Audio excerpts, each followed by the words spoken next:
माँ बेटे का रिश्ता बड़ा ही पवित्र होता है और लोग इसे अच्छी नज़र से देखते हैं, लेकिन इसी माँ बेटे के रिश्ते को नू में लोग बड़ी बुरी नज़र से देख रहे हैं और लोग तरह तरह की बातें कर रहे हैं। ऐसा क्या हो गया, माँ बेटे ने ऐसा क्या कर दिया कि हर कोई अब उनको कटघरे में खड़ा कर रहा है। जी हाँ, आपने सही सुना, 40 साल की माँ और 17 साल का उनका बेटा सौतेला है और माँ भी सौतेली है।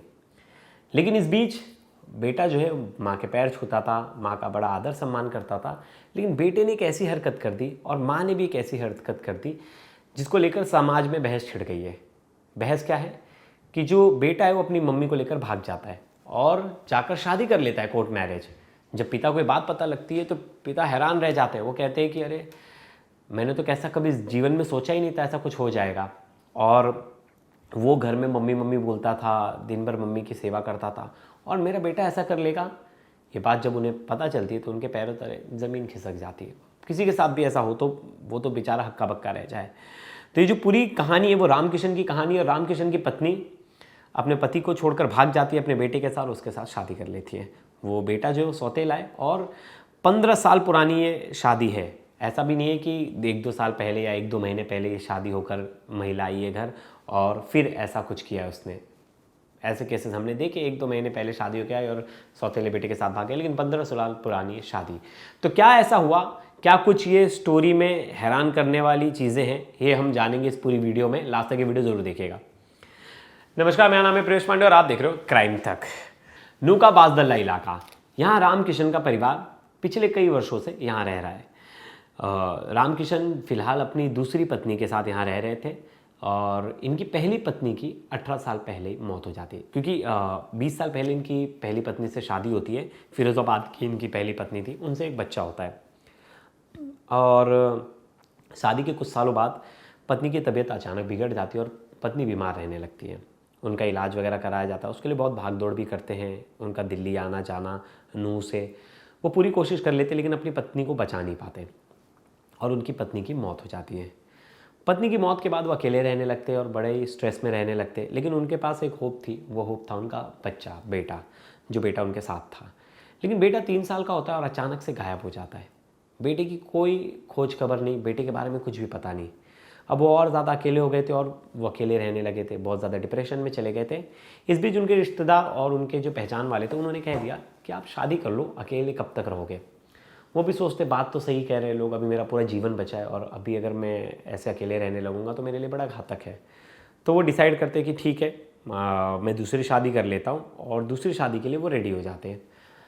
वो दूसरी शादी कर लेते हैं। दूसरी शादी ठीक ठाक चल रही होती, सब कुछ ठीक थे, उनकी 2 बेटियां भी हो जाती हैं और सब चीज़ बढ़िया था। वो अपना काम धंधा भी अच्छे से कर रहे थे, घर में भी सब कुछ अच्छा था। अचानक से 3 महीने पहले उनका बेटा लौट आता है। अब उसकी उम्र हो गई है, मतलब ये जो रामकिशन है उनके हिसाब से उनका बेटा 17 साल का है। ये 3 महीने पहले लौट आता है और अचानक से लौट आता है तो घर वाले पूछते कहाँ था, क्या था। फिर वो सब बताता है कहाँ था, कैसे था, सब चीज़ बताता है। और पापा उसको अपना लेते, बोलते बेटा अब से तू मेरे घर ही रहेगा, इतने सालों तक दूर था, मैंने तुझे बहुत मिस किया, मैं तुझे बहुत मानता था। तरह तरह की बातें, और एक तरह से खुशी का माहौल, पूरे गांव वाले खुश होते हैं और हर जगह खुशी की लहर दौड़ जाती है कि अरे यार 3 महीने पहले बेटा वापस आया है घर। तो सब बहुत ही खुश होते हैं और उनके घर में भी खुशियों का माहौल होता है। कहीं ना कहीं जो दूसरी पत्नी थी वो एक तरह से सौतेली माँ ही होंगी लड़के की, लेकिन वो उन्हें बहुत ज़्यादा प्यार दे रही थी। पहली, मतलब जितना उनकी पहली माँ देती उससे ज़्यादा ही प्यार दे रही थी और बहुत लाड प्यार कर रही थी। सब कुछ सही था। वो अपनी माँ के पैर छूता था, आशीर्वाद लेता था, कहीं आने जाने से पहले बहुत अच्छे से ट्रीट कर रहा था। ये सब चीज़ें चल रही थी। अब ये इतने साल कहाँ था, अभी तक ठीक से पता भी नहीं चला कि इतने साल ये लड़का था कहाँ। लेकिन ठीक है, घर वालों ने अपना लिया। उसने पापा को अपनी सब पुरानी चीज़ें बताई, जब वो 3 साल का था उससे पहले चीज़ें, तो घर वाले मान भी ली। और कहीं ना कहीं थोड़ा सा मिलता जुलता चेहरा भी था, तो घर वाले माने कि ठीक है ये हमारा बेटा है, इतने साल बाद आया तो इसे घर पर रखो। अब सब कुछ सही चल रहा था। अचानक से एक दिन, अभी यानी 1.5 महीने पहले, जो बेटा है वो गायब हो जाता है और बेटे के साथ जो माँ है वो भी गायब हो जाती है। लोगों को लगता है कुछ अनहोनी हो गई है दोनों के साथ और लोग, गांव वाले ढूंढने लगते हैं। पुलिस में कंप्लेंट की जाती है। पुलिस में जब कंप्लेंट की जाती है तो पता चलता है कि दोनों तो सही सलामत है और ठीक से, और दोनों ने शादी कर ली है। माँ की उम्र 40 साल है और पिता के हिसाब से बेटे की उम्र 17 साल है। पुलिस का लेकिन कहना है कि बेटा जो है बालिग है और उसने कोर्ट मैरिज कर ली है। पैरों तले ज़मीन खिसक जाती है रामकिशन के। बोलते हैं अरे बाप रे बाप, अपनी माँ से ही शादी कर लिया, वो भी भगा कर। वो विश्वास नहीं कर पाते, वो फिर पुलिस के पास जाते, 2-3 बार भाग दौड़ करते, बोलते अरे हमने आपकी पत्नी को बुलाया था, आपकी पत्नी का बयान लिया, हमने आपकी पत्नी का आधार कार्ड वगैरह देखा, आप ये दोनों बालिग हैं और ये लोग अपनी मर्ज़ी से भाग गए, अब इसमें हम क्या करें। परेशान हो जाते हैं बहुत ज़्यादा, रामकिशन परेशान हो जाते हैं, पुलिस से कोई हेल्प नहीं मिलती। फिर वो कंप्लेंट करते हैं और PCM पोर्टल पे भी जाके कंप्लेंट करते हैं और ये बात वो मीडिया तक भी पहुंचाते हैं और कहते हैं कि मेरी बीबी जो है वो मेरे बेटे को बहला फुसला कर लेके गई और उसके साथ शादी कर ली। ये शादी नहीं होनी चाहिए थी क्योंकि लड़का जो है नाबालिग है। वहीं बीबी की तरफ से कहना है कि लड़का बालिग है और उसने प्रॉपर अपना प्रूफ दिया है बालिग होने का, उसके बाद हम दोनों ने शादी की।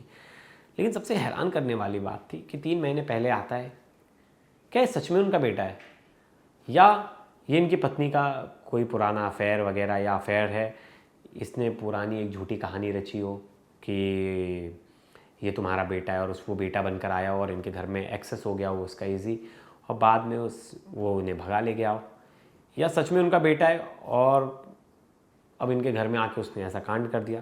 क्योंकि इस रिश्ते को बड़ा पवित्र माना जाता है, माँ बेटे के रिश्तों को, और जब इस तरह की खबरें आती है तो कहीं ना कहीं बड़ी हैरानी होती है कि ऐसा कुछ भी हो सकता है। वैसे देखिए क्राइम में तो कुछ भी हो सकता है, क्योंकि मैंने ऐसा कोई मतलब हर क्राइम बहुत बार आप सोचोगे तो ऐसा लगेगा ऐसा हो ही नहीं सकता, लेकिन अब तो मुझे आदत हो गई है, मैं हर तरह के क्राइम देखता हूँ तो मेरे लिए तो चलिए बड़ा कॉमन हो गया कि इस तरह की चीज़ हो रही है। लेकिन फिर भी समाज के लिए ये तो बहुत बड़ी बात है कि अरे अपनी माँ को लेके भाग गया और उससे शादी कर ली और इसे अब उनकी बदनामी भी हो रही है, रामकिशन की बहुत ज़्यादा बदनामी हो रही है। रामकिशन को लोग ताने मार रहे गाँव में, वो बार बार पुलिस के दर दर भटक रहे हैं, पुलिस के पास जा रहे, गुहार लगा रहे कि उनका बेटा उन्हें वापस कर दिया जाए, उनकी पत्नी उनके पास वापस चली आए।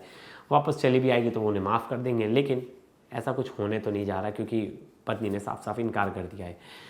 वही जो थ्योरी बता रहा था कि 3 महीने पहले आए, कहीं ये प्लानिंग तो नहीं बीबी का कोई अफेयर हो और उसने झूठी कहानी बता दी हो कि इनका बचपन में एक बेटा गायब हो गया था तो इनका बेटा बन के आ जा, थोड़े दिन इनके घर में रहना, फिर हम लोग सही समय देख के हम यहाँ से रफू चक्कर हो जाएंगे।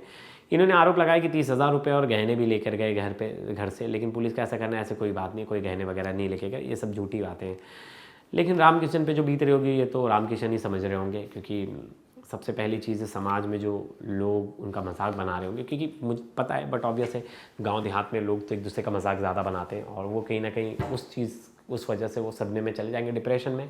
वहीं दूसरी तरफ रामकिशन की पत्नी का कहना है कि मुझे उनसे परेशानी थी, उनका नाम है सोना, और सोना जी कहने लगी कि मुझे उनसे परेशानी है, ये कभी मेरी इन्होंने हेल्प नहीं की, कभी इन्होंने मुझे प्यार नहीं दिया, जिस वजह से मैंने जो इनका बेटा है इससे मैंने शादी कर ली। ठीक है, क्या ज़माना आ गया है। इस पर आप क्या राय रखते हैं ज़रूर बताइएगा। आपको याद ही होगी आगरा वाली स्टोरी, जहाँ अलीगढ़ वाली स्टोरी, जहाँ दामाद और सास ने भागकर शादी कर ली थी। बाद में आपको पता है उस लड़के का क्या हुआ। उस लड़के को वो शिफ्ट हो गया सूरत में और वो वहीं काम कर रहा था। उसके पिता ने उसे जायदाद से बेदखल कर दिया है। गाँव में बदनामी हुई, उनके घर वालों को धमकी वगैरह भी आई, जान से मारने की तरह तरह की बातें हुई, लेकिन अब वो सूरत में अपना घर चला रहे, दोनों काम वाम कर रहे और ठीक से हैं। लेकिन वही बात है, अब वापस गांव तो नहीं लौट पाएंगे क्योंकि वहाँ लोगों ने इनका बहिष्कार कर दिया है और समाज से एक तरह से इनका बहिष्कार हो गया है। लेकिन इन्हें समाज से क्या लेना देना, जब इन दोनों ने एक दूसरे को साथी मान लिया है तो ये अकेले सही से जी रहे हैं। तो चलिए, ये थी कहानी नूह की। इस पर आप क्या राय रखते हैं ज़रूर कमेंट्स कीजिएगा। आपके कमेंट्स का मैं वेट करता हूँ, उन कमेंट्स को मैं पढ़ता भी हूँ, जो अच्छे कमेंट्स होते हैं उनको मैं अगली वीडियो में बोलता भी हूँ। तो दोस्तों अभी तक के लिए तो धन्यवाद।